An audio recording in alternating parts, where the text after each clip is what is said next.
پاکستان بھر میں سب سے زیادہ پائے جانے والا کینسر منہ کا کینسر ہے۔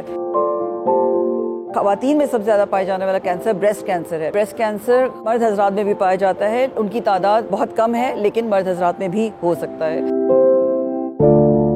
جس ذہنی اذیت اور کوفت سے مریض اور ان کے خاندان والے گزرتے ہیں اس پہ بات بہت کم ہوتی ہے۔ کینسر کا تناسب پاکستان میں بھی بڑھ رہا ہے، ان کی تشخیص زیادہ مریضوں میں ہو رہی ہے اور یہ نمبر دنیا بھر میں بھی بڑھ رہا ہے۔ اس کی بہت سی وجوہات ہیں، ایک تو آگاہی بھی نہیں ہے پریونشن کے بارے میں، اور دوسرا پان، تمباکو، چھالیا کا استعمال بہت بڑھ گیا ہے۔ غذائیں ہم لوگ خالص نہیں کھاتے، غذا میں ملاوٹ بہت بڑھ گئی ہے، ہم لوگوں کی فزیکل ایکٹیویٹی کم ہو گئی ہے، ہم موبائلز پہ ہر وقت رہتے ہیں، اگر ہم نے کہیں شاپنگ پہ جانا ہوتا ہے تو انسٹیڈ آف واکنگ ہماری پریفرنس یہ ہوتی ہے کہ ہم گاڑی بھی دکان کے بالکل سامنے کھڑی کریں۔ سو فزیکل ایکٹیویٹی کم ہونا، ہیلدی ڈائٹ کا نہ ہونا، ارلی سائنس کے بارے میں آگاہی نہ ہونا، یہ بہت سی وجوہات ہیں جن کی وجہ سے کینسر زیادہ تشخیص ہو رہا ہے۔ پاکستان میں اس وقت سب سے زیادہ جو لیٹسٹ ابھی ہمارے پاس اعداد و شمار ہیں اس کے مطابق پاکستان بھر میں سب سے زیادہ پائے جانے والا کینسر منہ کا کینسر ہے، اور خواتین میں سب سے زیادہ پائے جانے والا کینسر بریسٹ کینسر ہے۔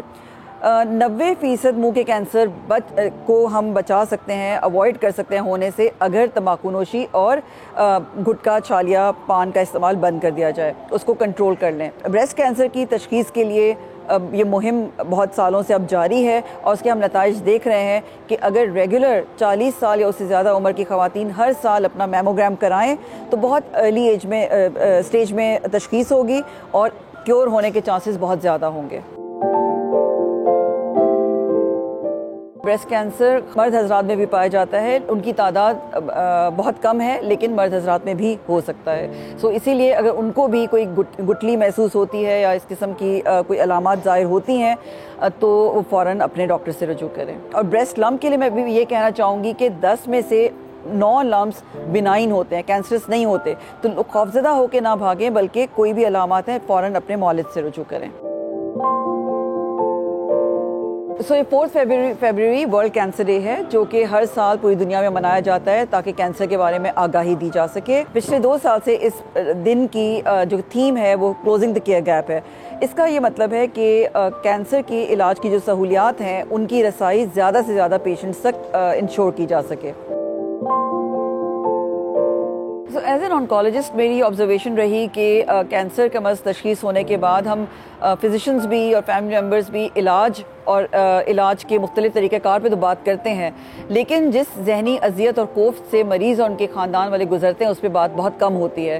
آخر یونیورسٹی ہاسپٹل میں مختلف قسم کے کینسر سپورٹ گروپس بہت سالوں سے بہت ایکٹیو ہیں، جہاں پہ ہم فورم پرووائڈ کرتے ہیں پیشنٹس کو، ان کے فیملی ممبرس کو، جہاں آپ کے سائیکالوجسٹ، پیشنٹ ایڈوکیٹس اور سروائیورز آتے ہیں جو کہ ڈائلاگ کے تھرو ایک دوسرے کو انکریج کرتے ہیں۔ سو یہ بھی بہت امپورٹنٹ ہے کہ اگر آپ کو کینسر تشخیص ہوا ہے اور کوئی خوف ہے، کوئی کنسرنز ہیں، تو ہچکچانے کی بجائے اپنے مولد سے رجوع کریں اور اپنے کنسرنز کو ایڈریس کریں۔ پازیٹیو تھنکنگ، ہیلدی ڈائٹ، اپنے ہابیز کو کنٹینیو رکھنا، یہ بہت امپورٹنٹ ہے تاکہ اگر کینسر تشخیص ہوا ہے تو آپ اچھے سے علاج سے کوپ اپ کر سکیں۔